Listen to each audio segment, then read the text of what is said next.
finally back in Peru after 7 years. Almost. It'll be 7 years in May. So Jen is here to discover this magical place for the first time. We just got here and we are waiting on an Uber to go to Sacsayhuaman complex. Yeah. Nice. Good job. Had to Google the pronunciation of that. I think I got it. But we're excited to start seeing all the different ruins around here. Yeah. This one's supposed to be pretty amazing. So, you know, there's Machu Picchu and some of the other ruins, but this one's supposed to be pretty extraordinary. It's the size of like 5 football fields. It's made up of stones where they had to carve them out themselves. So they didn't use mortars, so just how they moved these stones that were anywhere from 100 to 300 tons. It should be a marvel to see. And our Uber's here, so all right, gotta go.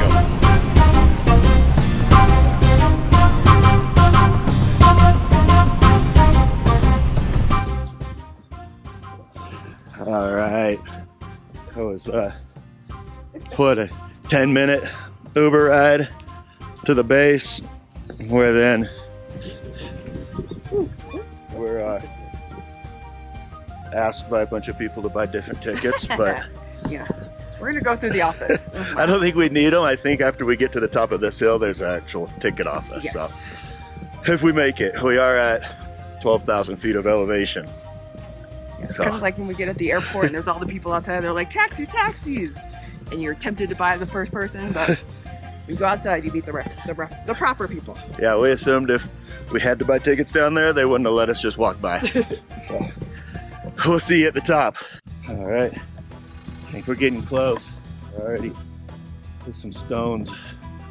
We were reading that we read anywhere from 80.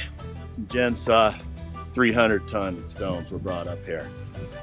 I guess somewhere in the middle lies the truth. But at any rate, it's pretty incredible how they fit them all perfectly together. And even how they got them up here. There's not, looking around, you don't see these kind of rocks. What were you gonna say? That's like a jigsaw puzzle. Yeah. Except here where they just couldn't find a perfect match. Guessing something happened there. But back up, you can see a little bit more of the structure. Can't wait to get up there, but you gotta wait because I'm out of breath. Yeah. All right, so they explained it a little better than we read, and for 130 soles, you get 10 days worth of exploring all these different things, and that gets you tickets into museums that cost money. So sounds like a better deal if you're going to be here for 10 days and exploring. Yeah. So when you buy it here at the gate, you have to pay cash. So maybe that's the advantage of paying it online, is you may be able to use your credit card. So just something to keep in mind. But 130 is what?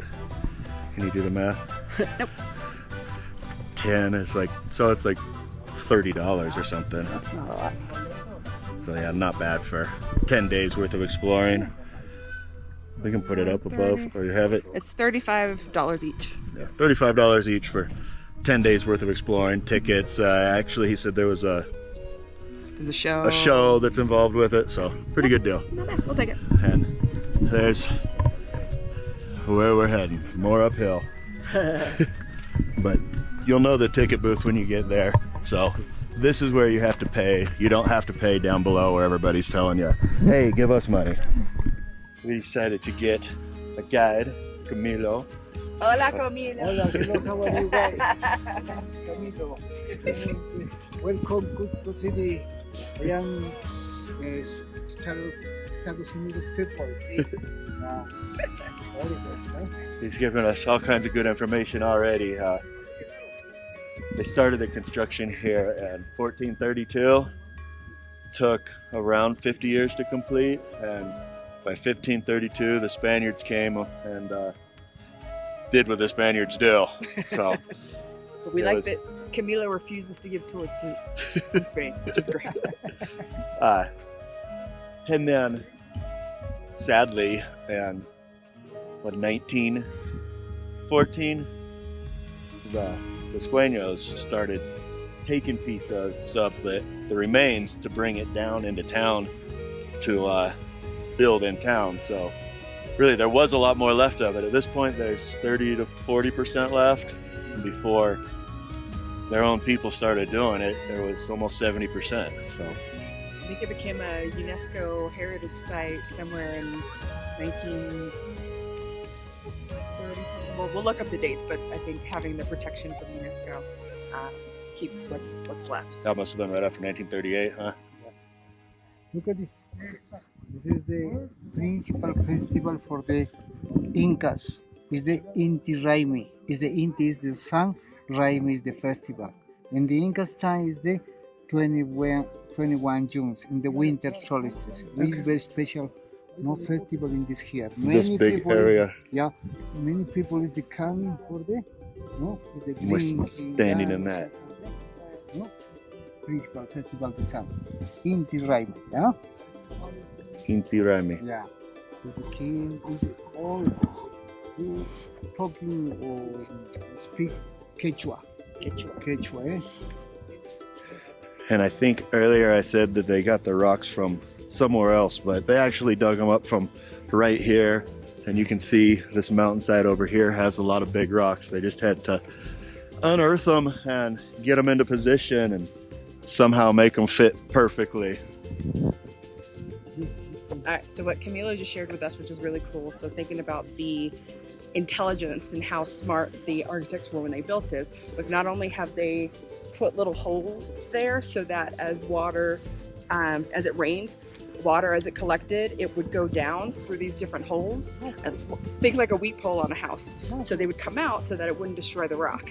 What they also thought of was that they put bowls underneath some of these bigger rocks so that when there's earthquakes, the rocks move with it. So what Camilo was telling us, if you think about, they've had 3 major earthquakes that have kind of destroyed the city of Cusco or different areas of Cusco, but all of those times through all of this earthquake, nothing has ever happened to this, which is pretty amazing. Here's a close-up of the drainage. Obviously the PVC was added after the fact, but you can get the idea of what they had done there. I think we found our truth in the middle. Camilo's saying this is the biggest stone here at 120 tons. So, not 300, but 120 tons is so much. Many vitamins. Look at this. And the many vitamins. Oh, look! Yeah, beans. Oh. It's the big. Maybe it's here. Yeah? Okay. ¿Para Yeah. qué? Es para comer. No, medicina? No, era para comer, pero Sola. esto cuando se cosecha se agarra y en the one boil for the water Uh-huh. and push 1 day, 2 day, 3 days. Okay? Para botar su ácido, is the acids. Is the acid for the 3 days is good. It's very good for the eating. Okay? Is the, ¿Con in the- papas fritas? Yeah, con papas fritas. De hecho, tarde.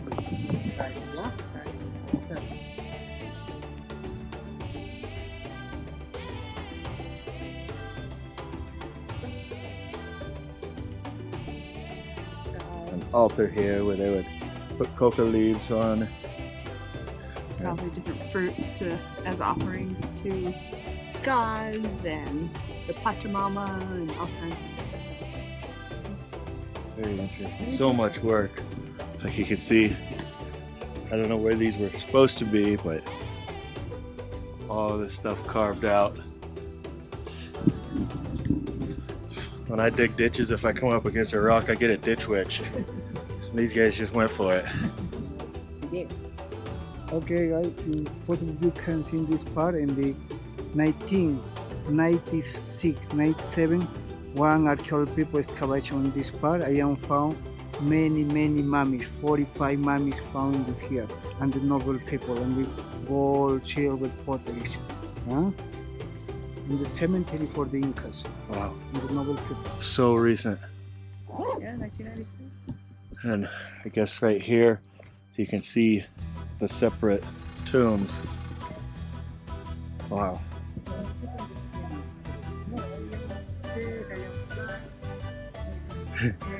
Camilo was trying to tell Jim how easy the Incan Trail is going to be. It's okay. This is for the tour guide. I am waiting for you. You think she's buying it? Many people. All right, here's an original drainage, obviously uncovered, but they had a channel running through. It would drain down, and then down to the next level. Yeah, it's the 3 months from the mountain. They found a They what? found an original Inca trail. Yeah. Ah, so only just 3 months ago, they found an original Incan trail right over here where you can see new excavation. Hopefully you can see this. They have notches in these stones. That's one here, one here. That's how they got them up. They would put poles from there down, rub clay all over the next one down, and then push up, use the clay as a lubricant so they could slide them into place. And then do it the next level. So they're in all of these stones. Talk about measure 2 or 3 times, cut once. 10 years ago they found mummies in here. That's why they have it protected now, but they unearthed mummies of some of the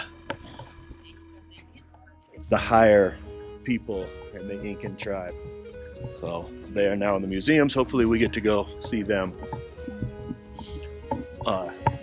Something else he was explaining is just how cool this valley is here. Like that's where they would have their festivals. So they could sit up here and just watch all the festivals happening down in this green valley.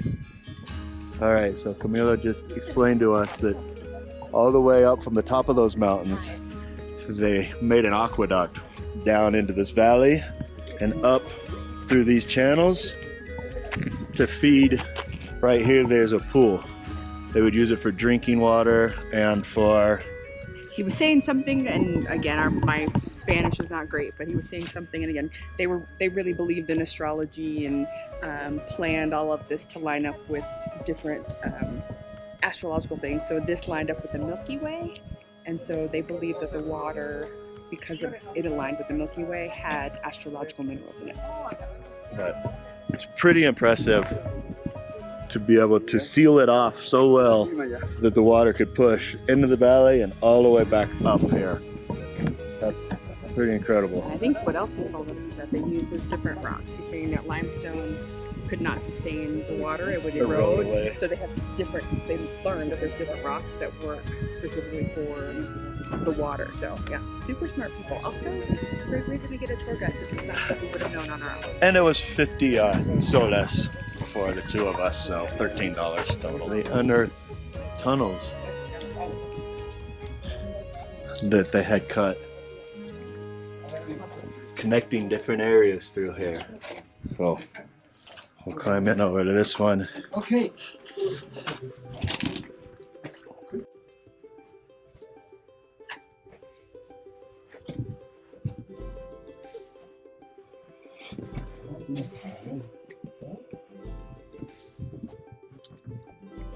Anyway, hop out